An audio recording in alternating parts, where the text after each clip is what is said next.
法啦。今次係文具篇，唔知大家識唔識呢？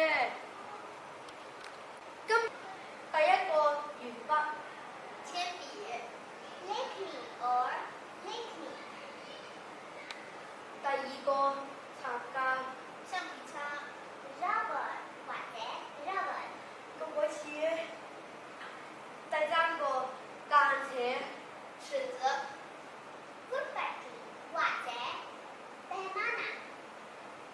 第四個鉸剪、剪刀 cutlery 或者雞翅。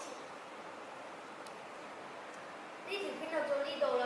想學其他3至2種讀法，歡迎留言下面海入邊有啲聽想學啲乜嘢啦。下次見啦，拜拜。下次再見啦，大家記住呀！睇完呢條片，如果中意嘅話，記得俾個 like 同埋訂閱我哋。